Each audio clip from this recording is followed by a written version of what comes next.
Қазақстандықтар үшін жылдам ақпарат көріңіздер. Сәлеметсіз бе қымбат көрермен, арнамызға қош келдіңіз. Сәлемге Қазақстанда болып жатқан соңғы жаңалықтарды алғашқы қатарынан біліп отырыңыз келсе, арнамызға жазылып лайк басуды ұмытпаңыз. Бірыңғай жиынтықшы зейнетақы қоры ма, жеке басқарушы ма, зейнетақы жинағын қайда ұстаған тиімді? Зейнетақы жинақ туралы әңгімемен қозғалғанда көп адам ең алдымен табыстылықты сұрайды.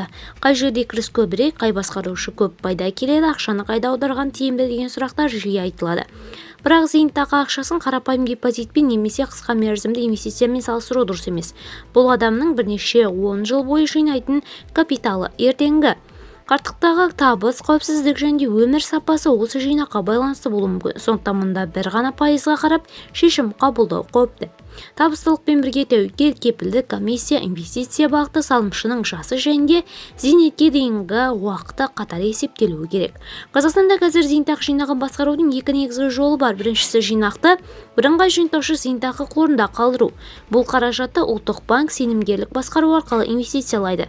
Екіншісі жинақтың бір бөлігін жеке инвестициялық портфельді басқарушы компанияларға беру.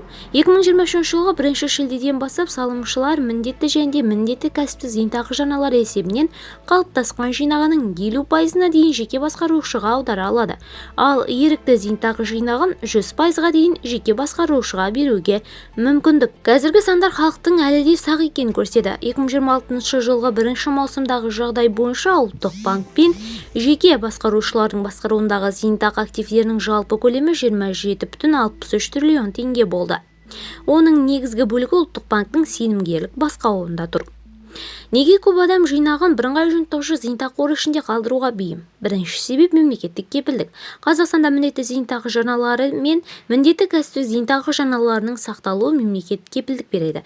Бұл кепілдік енгізілген жарналардың инфляцияны ескере отырып сақталуына қатысты. Екінші артықшылық. Портфельдің сақтық құрылымы.